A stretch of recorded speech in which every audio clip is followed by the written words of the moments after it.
Over thinking ये मेरे ख्याल में हर इंसान का मसला है, और जिस तरह के हालात का हमें सामना है बीइंग ए पाकिस्तानी भी, तो ये ओवर थिंकिंग बीमारी है, आदत है, किस तरह से इससे बचें हम? ये वो आदत है जो आहिस्ता आहिस्ता बीमारी की तरफ ले जाती है। ये वो आदत है जो आहिस्ता आहिस्ता रिश्तों को टूटने की तरफ ले जाती है। ये वो आदत है जो आहिस्ता आहिस्ता कैरियर को स्पॉइल कर देती है। ये वो आदत है जो आहिस्ता आहिस्ता बंदे को ज़हनी, जिस्मानी, रूहानी हर लिहाज से स्पॉइल कर देती है। दिमाग की तरह खा जाती है। यस, बड़ा खूबसूरत फिक्र आपने इस्तेमाल किया, दीमक की तरह खा जाती है। फियर ऑफ अनसीन, वो रॉकिंग चेयर की देखो बैठ के मतलब झूला झूल रहा होता है। Over thinking exactly like that. आप चेयर पे बैठे हुए हैं, हम आगे पीछे मूव कर रहे हैं मगर ट्रैवल नहीं कर रहे, वहीं के वहीं है सुबह से लेकर रात तक, और साल हर साल आप सोचते रहते हैं कि ये बुरा ना हो जाए, ये बुरा ना हो जाए। मैडम को अक्सर मुझसे शिकायत रहती है कि ये ख्वातीन के लतीफ़े सुनाते हैं, और मैं हमेशा प्लान करके आता हूँ कि नहीं सुनाना। हाँ, और आप कहते हैं यही हमेशा, लेकिन प्लान करके आते हैं कि सुनाने। लेकिन ये जानबूझ के टॉपिक ऐसा रखती है, कोई बात जहन में आ जाती है, शरारत करती हैं। अब हाँ, अजय लतीफ़ा नहीं है तो खैर फैक्ट है कि अब शौहर अगर खुश हो रहा हो, उसके चेहरे पे मुस्कुराहट हो, तो बीवी ओवर थिंकिंग का शिकार, किसका चक्कर चल रहा है, किसी के साथ ये खुश क्यों है। इस तरह की मीम्स तो बहुत बनी हुई है कि चहकता हुआ भी बंदा होता है ना, घर का दरवाजा खोलते हुए एकदम से उदास शक्ल बना लेता है, यूं ना हो कि उसकी बीवी को टेंशन हो जाए ये खुश क्यों है। अच्छा, अब ये ओवर थिंकिंग है भाई। आप लोग ये सोचती हैं कि मेरे साथ शादी के बाद ये बंदा खुश क्यों रह सकता है। आप पॉजिटिव सोचें कि मैंने इसकी जिंदगी में इतना बेहतर बदलाव लाया कि ये खुश है। अच्छा खैर, ये तो जस्ट एक लेकिन इससे सवाल जहन में आया कि ओवर थिंकिंग क्या मर्दों के मुकाबले में खवातीन ज्यादा करती हैं, ऐसा ही है? नहीं, ये ऐसा नहीं है। शादीशुदा खवातीन ज्यादा करती हैं इस रिश्ते के हिसाब से देखा जाए तो, लेकिन ओवरऑल जो है ना वो दोनों तरफ से चल रहा होता है, दोनों तरफ से। ये अपनी अपनी फील्ड है, डिपेंड करता है कि आप कितना खुश रहना चाहते हैं। देखें, हैप्पीनेस इज अ चॉइस। 24 घंटे में माहिरीन नफ्सियात कहते हैं कि ऑलमोस्ट 60,000 ख्यालात जो है ना हमारे जहन में आते हैं। अब ये हमारे ऊपर है, नेगेटिव और पॉजिटिव, यस दोनों। अब ये हमारे ऊपर है कि हम किन्हें मेहमान बनाते हैं और किन्हें किक आउट करते हैं। अगर आप उन चीज़ों को, उन ख्यालात को, उन यादों को मेहमान बनाते हैं जो आपके लिए स्ट्रेस का, एंजाइटी का, डिप्रेशन का मूजिब बनेंगे, तो आप खुद भी और अपने आसपास के लोगों में भी नेगेटिविटी का, टेंशन का, डिप्रेशन का मूजिब बनेंगे। अभी आपने ट्रेन की मिसाल दे रहे थे, आप लोग के यहाँ पर ट्रेन आ रही है, मुबारकबाद दे रहे थे, ये खुशी की बात है, आपने मुबारकबाद दी, लेकिन इसी तरफ कुछ और लोग इसे बिल्कुल नेगेटिव ले रहे होंगे। तो इसके बारे में भी ओवर थिंकिंग का शिकार होंगे। जंगला बस वाले थे, तनकीद करने वाले तो हर जगह। हाँ, बिल्कुल। अच्छा, लेकिन अगर इसके साइड इफेक्ट्स की बात करें, क्योंकि हम लोग जो सोचते हैं वो हमारी बॉडी के ऊपर उसके असरात भी आते हैं। अगर हम बहुत ज़्यादा सोचों में घिरे रहते हैं, हर वक्त परेशान और कोई ना कोई चीज़ हमारे दिमाग में टिकी रहती है और हमें सताती रहती है, तो हम कहीं ना कहीं बहुत जल्दी बुढ़ापे की तरफ भी चले जाते हैं, बहुत ज़्यादा एज करने लग जाते हैं। तो इसके क्या साइड इफेक्ट्स इससे ज़्यादा भी कुछ हैं? जो आपने मिसाल दी, पहले तो मैं इसी को ज़रा सादा लफ्ज़ों में बयान कर दूं कि पूरी की पूरी कायनात रेस्ट के असूल पर काम करती है। आपका दिल पंप करता है, रेस्ट करता है, आंखें जब बंद करती हैं, खोलती हैं, ये रेस्ट है। सांस लेती हैं, छोड़ती है, एवरीथिंग इज़ रेस्ट। दिन रात ये रेस्ट, एक रेस्ट करता है, एक आ जाता है। कायनात भी रेस्ट करती है। अच्छा, अगर आप दिमाग को रेस्ट नहीं देंगे, ये मुसलसल हाइपर एक्टिव रहेगा, तो फिर क्या होगा? यकीनी तौर पर ये बहुत जल्द शिकस्त और रेख्त का शिकार हो जाएगा। फिर ये बहुत जल्द बुढ़ापे की तरफ, जो आप कह रही हैं, उस तरफ ले जाएगा। तो अगर आप इसे रेस्ट देंगी, अगर गाड़ी की मिसाल दें, जब इंजन गर्म हो जाता है तो गाड़ी सीज हो जाती है, गाड़ी चलने से इनकार कर देती है। जब तक गाड़ी नॉर्मल टेम्परेचर पर रहे, वो बहुत अच्छा परफॉर्म करती है।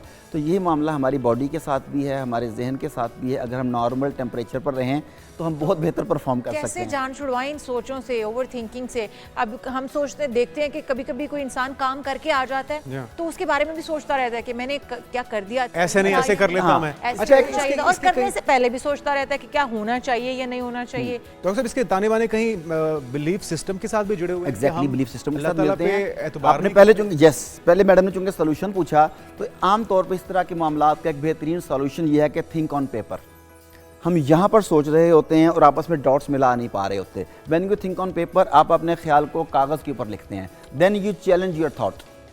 आपने लिखा कि मैंने ये काम ठीक नहीं किया, अब आप लिखते हैं कहाँ कहाँ पे गलती थी, कैसे कैसे ठीक हो सकता था, मुझसे बेहतर और कौन कर सकता था। चलें, इस दफ़ा अगर ये 10% कमी रह गई तो अगली मरतबा इस 10% कमी को कैसे दूर किया जाएगा। ये तो खुद एहतसाबी हो गई, कोई करता है। यस, जिसने इम्प्रूव करना है, जिसने अपनी जान छुड़ानी है। देखिए, आप बीमार होते हैं तो डॉक्टर के पास जाते हैं ना, आप उसकी फ़ी भी देते हैं, दवाइयाँ भी लेते हैं, सारा कुछ करते हैं। तो ये भी आप ज़हनी बीमार हैं। अगर आप डॉक्टर के पास जाए बगैर, हैवी फीसिस दिए बगैर खुद को ठीक कर सकें, तो और क्या चाहिए आपको? तो think on paper and then challenge your thoughts. ये पहली चीज़ है। दूसरा, जैसा कि आपने कहा कि बिलीफ सिस्टम से इसका ताल्लुक है, बिल्कुल बिलीफ सिस्टम से इसका ताल्लुक है। हमारी जो खुद कलामी है, जो हम अपने आप से गुफ्तगू करते हैं, वो हमारे बिलीव्स को जन्म देती है। और जो खुद से गुफ्तगू करते हैं वो बात एनवायरनमेंट से लेते हैं। माँ बाप, असातिज़ा, बॉसेस, कोलीग्स मुसलसल कह रहे होते हैं कि तुमने ये ठीक नहीं किया, तुम ठीक नहीं कर सके, तुम यूँ करना चाहिए था, तुम्हें यूँ करना चाहिए था। फिर आदमी खुद ये दोहराने लग जाता है, हाँ सारे कहते हैं मैंने ठीक नहीं किया, मुझसे ठीक नहीं हो सका। अब इस बिलीफ को भी, जैसे हमने थॉट को चैलेंज किया था इस फॉल्स बिलीफ को भी चैलेंज करना चाहिए। मैं सबसे बेहतर हूँ, मैंने बेहतरीन किया, मैं इसे अगली मरतबा और बेहतर करूँगा, ये पहली मरतबा था, ये दूसरी मरतबा था, और स्टेप बाई स्टेप इंसान बेहतर से बेहतर होता है। एक और बात इस ख़ास सिनेरियो में जो आपने पेश किया, समझने की बात है कि परफेक्शन एग्जिस्ट नहीं करती। हमारे मुहावरे गलत हैं जो कहते हैं practice makes a man perfect. Practice कतन आपको परफेक्ट नहीं बनाती। अगर ऐसा होता तो 30-30 साल ड्राइविंग वाले एक्सीडेंट क्यों कर पाते? दर्जी से सूट गलत क्यों कट जाता? ख्वातीन से खाने में टेस्ट नमक मिर्च ज़्यादा कम कैसे हो जाती है? यहाँ पर एक मुझे भी वो याद आ गया, मुमकिन मैं नहीं जरूर है। जोड़ूंगी क्योंकि वो आपने कहा कि प्रैक्टिस में Just improves. मैन परफेक्ट, तो वो अगर हम मर्दों की तरफ ही आते हैं, मर्दों के लिए मुहावरा ज़्यादा सूटेबल। मर्द एक शादी करता है और कहता है वो परफेक्ट शौहर बन चुका है इसलिए वो दूसरी शादी ट्राई करता है, लेकिन वो फिर भी परफेक्ट नहीं बन पाता। हाँ, वो तो बात ठीक है, वैसे कोशिश करते रहना अगर अभी चाहिए। आप बेहतर की तलाश में हमारी जाना बात चाहिए। की हर बात जो है ना वो कहीं ना कहीं से घुमा के मर्दों पर आ जाती है, नहीं, मर्दों नहीं, पर अगली नहीं शादी भी आ जाती है। दूसरी शादी के ऊपर आ जाती है, क्योंकि आप लोगों को यकीन होता है कि मैंने जितना इसकी नाक में दम कर रखा है ये सोच भी नहीं सकता दूसरा। मैं छोटी छोटी चुटकियां लेते रहते हैं। अच्छा डॉक्टर साहब, ये जो सोच है या ओवर थिंकिंग है, इसकी एक वजह ये भी तो है कि जो हमारे करने वाले काम हैं उसके बारे में तो हम सोचते हैं और सोचना भी चाहिए, लेकिन जो काम अल्लाह के करने के हैं वो भी हम खुद पे उसकी जिम्मेदारी डाल लेते हैं, और इसी वजह से हम मखमसे का शिकार रहते हैं कि अच्छा, खुद अल्लाह के करने के कामों को अपने ज़िम्मे नहीं डालते। यूँ समझ लें कि हम अल्लाह के ऊपर उतना भरोसा नहीं रखते। काम तो हम कर रहे होते हैं, अब नतीजा अल्लाह के ऊपर है। जैसा कि कॉन्सेप्ट यही है कि किसी भी काम का आगाज़ हमारे हाथ में है, उसका अंजाम अल्लाह के हाथ में है। हमने एफर्ट करनी है, हमसे एफर्ट का पूछा जाएगा कि तुमने कितनी एफर्ट रिजल्ट तो किस फिर अल्लाह के डायरेक्शन में की। रिजल्ट अल्लाह ताला के हाथ में है। मगर जब हम समझते हैं कि रिजल्ट भी मेरे हाथ में है, एक प्रॉब्लम ये बनती है। दूसरी वजह जो आजकल का कारपोरेट कल्चर है वो है 24 आवर जॉब का। पहले होता था 9 to 5 का, फिर ओवर टाइम के पैसे मिलते थे, फिर सैटरडे संडे के अलग पैसे मिलते थे, ईद की छुट्टियों का काम करे ज़्यादा पैसे मिलते थे। अब उन्होंने इस तरीके से बांध दिया कारपोरेट सेक्टर ने आप लोगों को कि आप 24 घंटे अब जॉब पर होते हैं। अब घर भी जाते हैं तो अगले दिन की असाइनमेंट्स आपके पास होती है कि मैंने कल जाके ये करना है। ब्रेक का मतलब होता है ब्रेक। जी। मगर मैंने आप लोगों को भी कई दफ़ा देखा है कि जब ब्रेक होती है तो आप लोग नेक्स्ट सेगमेंट के लिए फटाफट डिस्कस कर रहे हैं, नोट्स बना रहे हैं। ब्रेक ऑडियंस को मिली है, आप लोगों को ब्रेक नहीं है जो ऑडियंस को लेके चल रहे हैं। अब जब चीज़ें ये वाली नहीं होंगी, आप 24 आवर स्ट्रेस में होंगे, फिर बेरोजगारी इतनी है कि हर आदमी आपकी जगह लेने के लिए तैयार खड़ा है। पीछे एक लाइन लगी हुई है कि ज़रा सी आपकी गलती करें, ज़रा सा स्लिप करें तो वो आपकी जगह लेने के लिए तैयार है। ये तमाम की तमाम सिचुएशंस आपको हर वक्त डर और खौफ में मुब्तला रखती हैं। नतीजतन जिसकी तरफ आपने इशारा किया था, ओवर थिंकिंग, ये ना हो जाए, ये ना हो जाए, ये ना हो जाए, इस चक्कर में आप ज़्यादा बुरी परफॉर्मेंस देते हैं। मैं आपकी वसातत से जस्ट एक फ़िक्रा कहना चाहूँगा तमाम व्यूअर्स के लिए कि अगर आप ये सोचेंगे कि मुझसे बुरा ना हो जाए तो बुरा यकीनन होने वाला है आपसे। अगर आप ये सोचेंगे कि I am the best, I am doing the best, nobody can match me, तो आप वैसा ही परफॉर्म करेंगे जैसा आप कह रहे हैं। तो फिर एक तरीक़ाकार ये अपनाया जाए कि जो कर लिया उसको बस अल्लाह पर छोड़ दिया जाए, उसका नतीजा जाहिर है, उसके बाद नतीजा अल्लाह पर खुद को इम्प्रूव किया जाए। देखिए अल्लाह पर तो छोड़ना है, आपने बेस्ट किया, लेकिन हमेशा बेस्ट के बाद इम्प्रूवमेंट की गुंजाइश होती है, पॉजिटिव। अगर आपने कहा नहीं अब मैं कुछ इम्प्रूव नहीं कर सकता कि तो नेगेटिव हो गया ना।